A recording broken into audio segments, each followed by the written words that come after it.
Reverse brain drain. అంటే America వాళ్ళు తెలివితక్కువగా చేశారేమో ఇది అనిపిస్తది నాకు. ఎందుకంటే ఇప్పుడక్కడ మీరట్లా ఇంపోజ్ చేసి ఎవరిని రానీయకుండా చేస్తే మళ్ళా వాళ్ళు వర్క్ అంతా ఇండియాకే పంపిస్తారుగా. ఇది ఇట్లా ఇట్లా అవ్వదా ఇది? అవుతుంది. ఇప్పుడు ఆల్రెడీ చాలామంది వెనక్కొచ్చేస్తున్నారు. ఇప్పుడు ముందు ముందు ఎవరైనా అక్కడ డిగ్రీలు, మాస్టర్స్ చేసిన వాళ్ళు గూడా మనకక్కడ ఫ్యూచర్ లేదని చెప్పి గ్రీన్ కార్డ్స్ ఇప్పటికే 25 ఏళ్ళు పెండింగ్ ఉంది.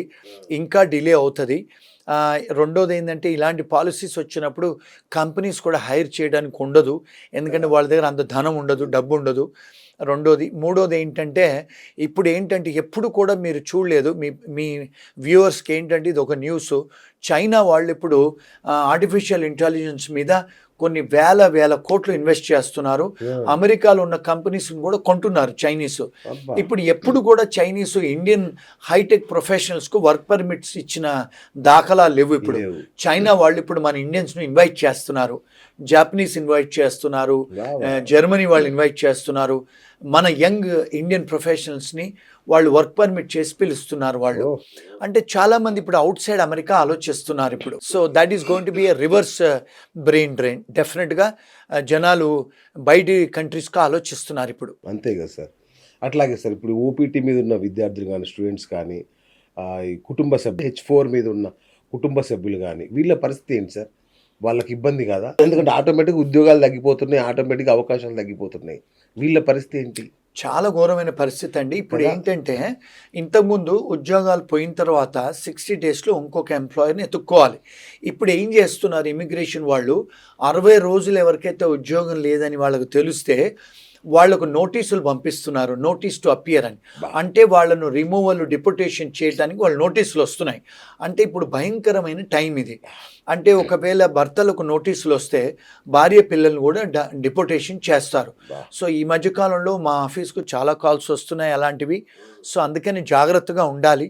ఎవరికైతే ఉద్యోగం పోద్దో, ఎవరైతే ఎంప్లాయర్లు రివోక్ చేస్తారో వీసాలు, జాగ్రత్తగా అక్కడ ఉండి అరెస్ట్ అయ్యి డిపోటేషన్‌కు మీరు గురి కావద్దండి. మీరు అలాంటి ఏమైనా 60 డేస్‌లో మీకు ఒకవేళ ఎంప్లాయర్ దొరకకపోతే మీ భార్య పిల్లలు తీసుకొని వెనక్కి రావటమే బెటరు. అంతే. అది నా సజెషన్ అండి. ఇది లీగల్ అడ్వైస్ కాదు. కరెక్ట్. అంటే ఏదైనా ఉంటే అక్కడ లోకల్ లాయర్స్‌ని తెలుసుకొని సంప్రదించండి. But you have to be careful నా. ఇంత జరుగుతుంటే ఈ తానాలు, నాటాలు, ఆటాలు ఏం చేస్తున్నాయి సార్? వీళ్ళేం చేయలేరా? అంటే వీళ్ళు అమెరికా రాజకీయాల్లో అట్లలో చాలా కీలకమైన పాత్ర పోషిస్తారు గదా! వీళ్ళకి ఏం వర్డ్ లేదా చెప్పడానికి? అంటే ఇప్పుడు మీకు ఒక విషయం తెలియాలి. అంటే సార్. నేను చెప్పిన విషయం ఆటా తాటా వాళ్ళు నచ్చకపోవచ్చు. వాళ్ళు ఎవరు కూడా అమెరికన్ పాలిటిక్స్‌లో వీళ్ళు లాబీయిస్టులు కాదండి. హ్మ్. లాబియింగ్ అంటే ఏంటంటే వాషింగ్టన్ డీసీలో కూర్చొని పెద్ద పెద్ద కంపెనీస్ లాబియింగ్ చేస్తారు గవర్నమెంట్ ఆఫ్ అమెరికాకు. మన ఆటా తాటా వాళ్ళు, ఆనా వాళ్ళు వీళ్ళెవరు కూడా పొలిటికల్ లాబీయిస్ట్ కాదు వీళ్ళు. వీళ్ళు ఎంతసేపు సినిమా యాక్టర్లు పట్టుకురావటం, వీళ్ళంతా పెద్దవాళ్ళతో ఫోటోలు దిగటం, వాళ్ళు తెలుగు అంటే పండుగలు సెలబ్రేట్ చేసుకోవటమే కానీ, ఎవరన్నా తెలుగు వాళ్ళు కష్టాల్లో ఉంటే ఆ డెడ్ బాడీస్‌ని పంపించడమే గానీ, అలాంటివి చేస్తారు. వీళ్ళు పొలిటికల్ ఏం ఇంటర్ఫియరెన్స్ ఉండదండి వీళ్ళు. హ్మ్. వీళ్ళు లాబియింగ్ చెయ్యరండి మన వాళ్ళెవరు. ఓకే. ఇప్పుడు రీసెంట్‌గా చూస్తే చాలా మటుకు తానాలు అవన్నీ కూడా ఇప్పుడు ఆడిట్‌లోకి వస్తున్నాయి. చాలా కుంభకోణాలు జరుగుతున్నాయండి. సార్. వీళ్ళెవరు కూడా ఏం చేయలేరండి వీళ్ళు. ఇప్పటికి అందరికీ ఉన్న ఒక పెద్ద డౌట్ ఏంటంటే, ఇప్పుడు అమెరికాలో హెచ్1బి వీసా మీద ఉన్న ఒక వ్యక్తి, ఇండియాలో తల్లిదండ్రులకి అనారోగ్యం చేసింది. ఏదన్నా ఎమర్జెన్సీ వర్క్ పడింది. రావచ్చా? లేదా? వస్తే మళ్ళీ వెనక్కి పోవచ్చా? లేదా? రావచ్చండి. దీని మీద ఇంకా చాలా మందికి డౌట్ ఉంది. అవును. రావచ్చు, పోవచ్చండి. కానీ వాళ్ళకొక క్లయింట్ ఉంటేనో, లేకపోతే నిజంగానే ఉద్యోగం ఉంటేనే, వాళ్ళకి నిజంగానే పేరోల్ నడుస్తుంటేనో, వాళ్ళకి అవన్నీ లెజిటిమేట్‌గా ఉంటే వెళ్ళొచ్చండి, రావచ్చండి. ఓకే. డెఫినెట్‌గా ఎయిర్‌పోర్ట్‌లో సెకండరీ ఇన్స్‌పెక్షనో, ఫస్ట్ ఇన్స్‌పెక్షన్‌లో అడుగుతారు. అడిగినప్పుడు వాళ్ళు కన్విన్స్ చేయగలిగితే I don't see any problems అండి. అంటే ఇప్పుడు వాయిదా వేసుకోవాల్సిన అవసరం లేదు. టూర్‌ని. లేదండి. అంటే జాబ్ లేకపోతే మాత్రం రావద్దు ఇంకా. జాబ్ లేకపోతే వస్తే కష్టం అండి. మళ్ళీ వెనక్కి రాలేరు. ఇప్పుడు రీసెంట్‌గా కొంతమంది పంజాబీ వాళ్ళు ఇంతకుముందు పొలిటికల్ అసైలం ఫైల్ చేసుకొని గ్రీన్ కార్డ్ తెచ్చుకున్నారు. ఓకే. తెచ్చుకొని వాళ్ళు మీరు పొలిటికల్ అసైలం అంటే ఏంటండి? మీ దేశంతోని మీకు ఇబ్బంది ఉంది అని మరి గ్రీన్ కార్డ్ తీసుకొని మీరు అమెరికన్ సిటిజన్స్ కాకముందు దయాభిక్ష ధర్మం దయాభిక్ష. దయాభిక్ష. ఆ! మరి మళ్ళీ ఇండియాకు మీరు ఫ్యామిలీని అటెండ్ చేసుకొని వెనక్కి వస్తుంటే ఎయిర్‌పోర్ట్‌లో వాళ్ళని అరెస్ట్ చేసి మీకు దయాభిక్ష అని చెప్పి మా దగ్గర గ్రీన్ కార్డులు తీసుకున్నారు, మరి ఇప్పుడు మీరు ఇండియాలో భయం లేదా, మరి ఎందుకు వెళ్తున్నారని చెప్పి అరెస్ట్ చేసి కుటుంబాల్ని వెనక్కి పంపిస్తున్నారు. బా ఇవన్నీ కూడా మీడియా వాళ్ళు ఏం చేసి వంకరగా చెప్తారండి, కానీ Okay. అసలైన విషయాలు చెప్పరు. సో మేమంటే అక్కడ రోజు చూస్తుంటాము, Correct. మా ఆఫీస్కు బోల్డని కాల్స్ వస్తూ ఉంటాయి. నేను నా అనుభవం ఒక 35 ఏళ్ళు న్యాయం వృత్తిలో ఉన్నాను కనుక నాకు తెలుసు కనుక నేను చెప్పగలుగుతానండి. ఇప్పుడు ఇంకా కళలు కంటూనే ఉన్నారు. చాలామంది కళలు ఇంకా ఆశ ఉంది, మనం అమెరికా పోతాము అని. మరి H1B వీసాల సంగతి ఏంటి సార్? కొత్తగా యూత్ ట్రై చేయొచ్చా, లేదంటే స్టే వచ్చే వరకు ఆగాల, అసలు ఆలోచనే మానేయాలా? చేయొచ్చని నేను అనుకుంటానండి. ఓకే. ఎందుకంటే వాళ్ళు ఏమన్నారంటే ఇప్పుడు స్టూడెంట్ వీసా నుంచి H1 చేసుకునేటోళ్ళకి ఇది అప్లికబుల్ కాదు. అచ్చా. కానీ ఏమంటున్నారంటే బయట దేశం అంటే వేరే కంట్రీస్ నుంచి ఇక్కడి నుంచి ఎవరైతే కౌన్సిలేట్ అప్రూవల్ తీసుకొని Sir. లోపలికి వచ్చే వాళ్లకు $1,00,000 అది ఒక ఫీ సర్చార్జ్ పే చేయాలని అంటున్నారు. సో అక్కడ ఉన్న స్టూడెంట్స్కి నేనైతే ఇబ్బంది అవుతుంది అని నేను అనుకోను. సో ఇదంతా ఒక ఎత్తు అయితే సార్, ఇక మన విద్యార్థుల లేదంటే ఉద్యోగుల భద్రత చాలా దేశాల్లో అది ప్రశ్నార్థకంగా మారిపోయింది భద్రత అనేది.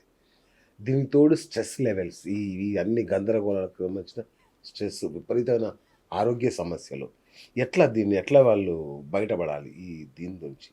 ఇప్పుడు మీరు చూస్తుంటే మొన్న ఆస్ట్రేలియాలో కూడా పెద్దగా వాళ్ళు ఇమిగ్రెంట్స్ అందరిని వెళ్ళిపోమని చెప్పి Yes, తెల్లవాళ్ళంతా అవును. వాళ్ళు ధర్నాలు చేస్తున్నారు, ఇంగ్లాండ్లో చేస్తున్నారు, యూరోప్లో చేస్తున్నారు. కెనడా వాళ్ళు ఆల్రెడీ ఆపేశారు కూడా, కెనడా వాళ్ళు వాళ్ళు- ఇబ్బంది పడుతున్నారు. అవునండి. సో ఇప్పుడు ఏమైపోయిందంటే ఇప్పుడు మనకు చూసుకుంటే మన తెలంగాణలో కేసీఆర్ గారు ఆంధ్ర వాళ్ళు వెళ్ళిపోవాలని చెప్పేసి మనకి ఎలాంటి ఫీలింగ్ అయితే వచ్చిందో అలాంటిదే ఇప్పుడు ఈ అన్ని వెస్ట్రన్ కంట్రీస్, ఆంగ్లో సాక్సన్ కంట్రీస్లో వచ్చేసిందండి. ఇప్పుడు పోలాండ్ అనే కంట్రీ వాళ్ళు ఓపెన్గా చెప్పేస్తున్నారు, మాకు ముస్లిమ్స్ రావద్దు, స్టూడెంట్సే కానీ వర్క్ పర్మిట్స్ మేము ఇవ్వము అని. అలా ఇప్పుడు జర్మనీలో ఉన్న మాస్కులన్నీ తొలగించారండి. చాలా యూరోప్ కంట్రీస్లలో వాళ్ళు ఏం చెప్తున్నారు, ముస్లిమ్స్ గో బ్యాక్ అని చెప్తున్నారు. ఇప్పుడు ట్రంప్ గారు వచ్చిన తర్వాత చాలా కంట్రీస్లలో, ముస్లిం కంట్రీస్లలో కౌన్సిలేట్స్ క్లోజ్ చేశారు. మొదటిసారి వచ్చినప్పుడు కూడా ఒక 40 దేశాలలో కౌన్సిలేట్స్ క్లోజ్ చేశారు వారు, ఏది ముస్లిం కంట్రీస్లలో. అంటే ఏమవుతుందంటే ఇప్పుడు ఇమిగ్రెంట్స్కు యాంటీ ఇమిగ్రెంట్ ఫీలింగ్ వచ్చేసిందండి. ఆ యాంటీ ఇమిగ్రెంట్ ఫీలింగ్ వచ్చింది కనుక డెఫినెట్గా మనను టార్గెట్ చేస్తారు. అంటే ఇంతకుముందు కూడా అమెరికాలో డాట్ బస్టర్స్ గ్యాంగ్ అనేది ఉండేది. అంటే ఏంటి, బొట్టు పెట్టుకున్న వాళ్ళని చంపేసేవాళ్ళు తెల్లాళ్ళు. అలాంటి సిచ్యువేషన్స్ గతంలో జరిగాయి. దాని తర్వాత బ్లాక్స్ మనల్ని చంపడం అది ఎప్పుడైనా ఉందండి, ఇంటాలరెన్స్ ఉంది, ప్రతి కంట్రీలో కూడా జరుగుతుంది. అలాగా ఇంగ్లాండే కానీ, కెనడా కానీ, యూరోపే కానీ, అమెరికాలో జరుగుతుంది. ఇప్పుడు Trump. Hi friends, thank you for watching this video. ఈ వీడియో కనుక మీకు నచ్చినట్లయితే దయచేసి లైక్ చేయండి, షేర్ చేయండి. ముఖ్యంగా మా ఛానల్ 24/7 న్యూస్ టీవీని సబ్స్క్రైబ్ చేసుకోండి. ఆ తర్వాత మీ విలువైన అభిప్రాయాల్ని, మార్పులు, చేర్పులు, కావాల్సిన వీడియో ఏమన్నా ఉంటే మన వీడియో కింద కామెంట్ సెక్షన్లో కామెంట్ రూపంలో తెలియజేయండి. నమస్కారం, సాయిదంచిక మాట్లాడుతున్నాను. ప్లీజ్ సబ్స్క్రైబ్, షేర్, లైక్ చేయండి 24/7 టీవీ ఛానల్.